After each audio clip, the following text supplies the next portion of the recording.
Random questions, some from last year, some from this year. Can people in hell visit heaven, or vice versa? Can you be pulled out of hell? Was one person's question from last week.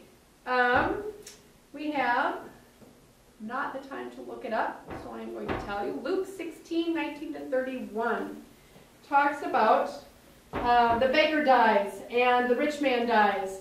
And the rich man is in hell, and the beggar's in heaven.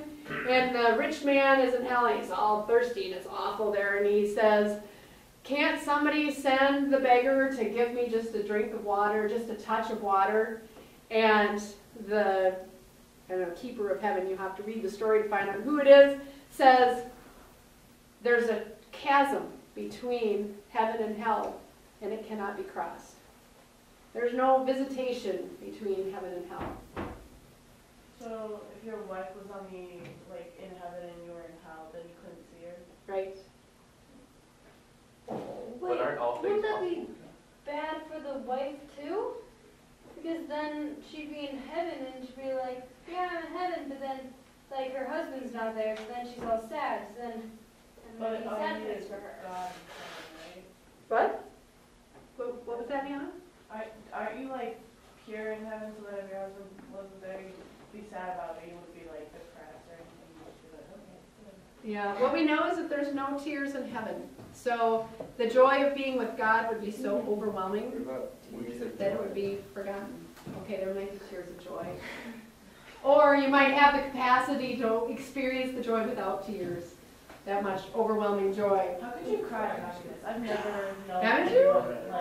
I don't cry I'm so either. happy I'm gonna cry. All right, next one. Are there any sins or number of sins too big for Jesus? No.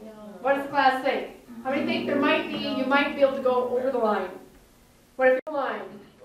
Slightly. No. Maybe. Maybe right. Hi, Jeanette.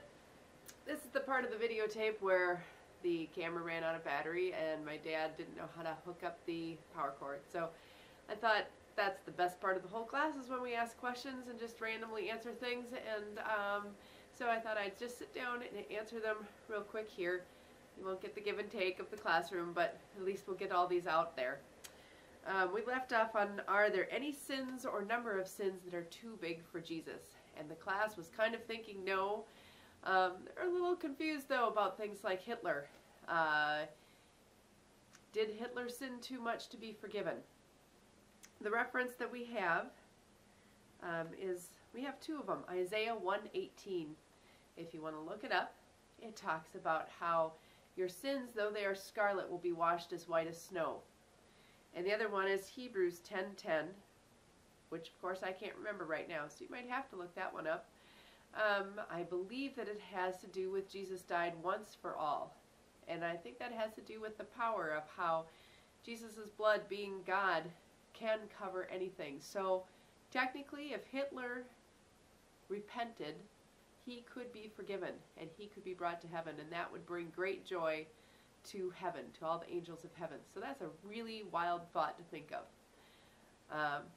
Especially if your sins are feeling overwhelming, to know that God cares even for those who are what we might consider irredeemable.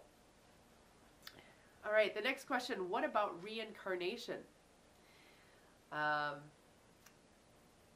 The verse for this is Hebrews 9, verses 27-28, where it talks about each of us is appointed to live once, to die once, and then to face judgment.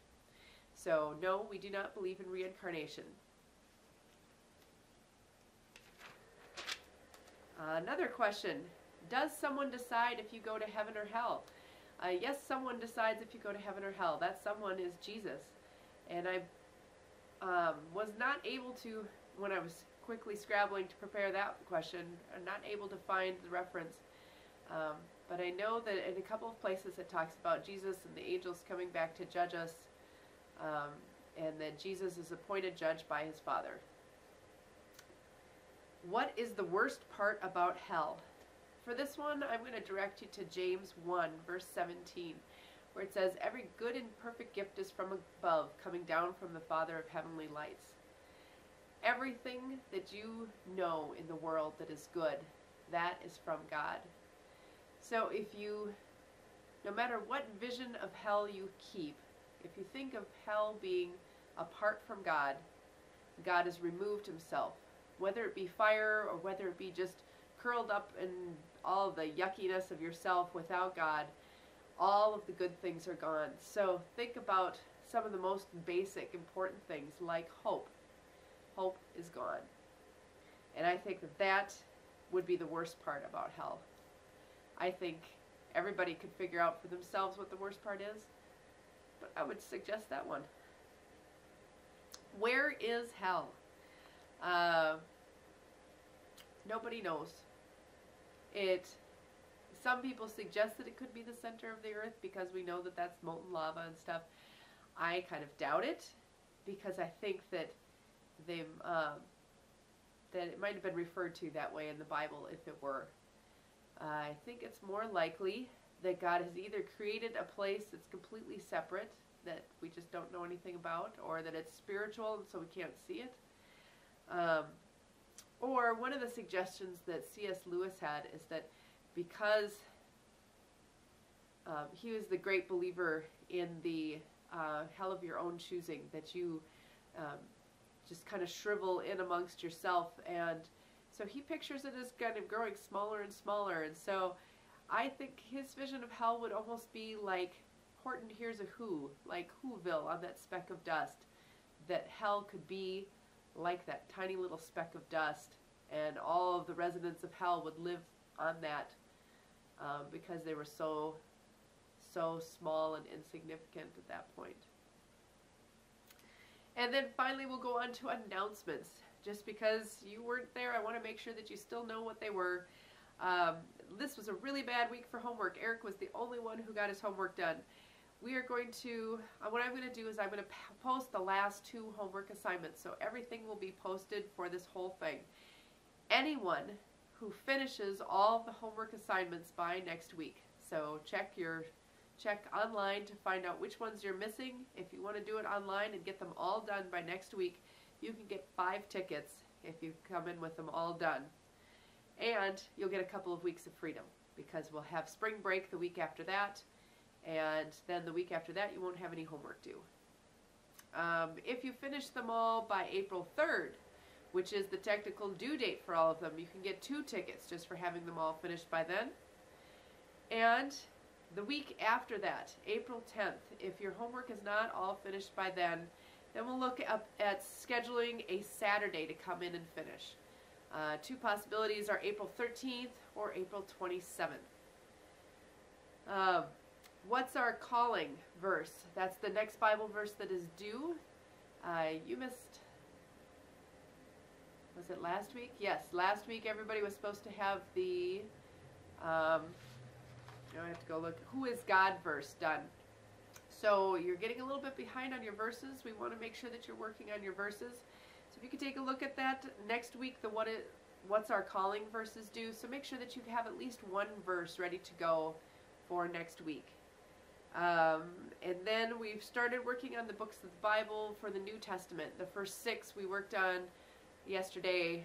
I think almost everybody knew them by heart already because they're pretty easy, but I will go through them real quick with you because I'd love to get you up to speed on that. Matthew, Mark, Luke, John, the 4 Gospels. Those are pretty easy to remember. Matthew, Mark, Luke, John, then comes Acts, the Acts of the Apostles. We usually just call it Acts, especially when we're going for speed. And then the very first of the letters is Romans. So Matthew, Mark, Luke, John, Acts, Romans. That's the easiest that it gets for the New Testament. So be sure to get that down really quick and easy so that you are on top of that. And that is everything. I am working on putting together the makeup work for people who missed the retreat this weekend. So you'll be looking for that, and I hope things are going really well with your play. They saw the pictures your mom posted online last night. It looked really cool. I will see you in a week. I hope things are going great. Love ya. Bye-bye.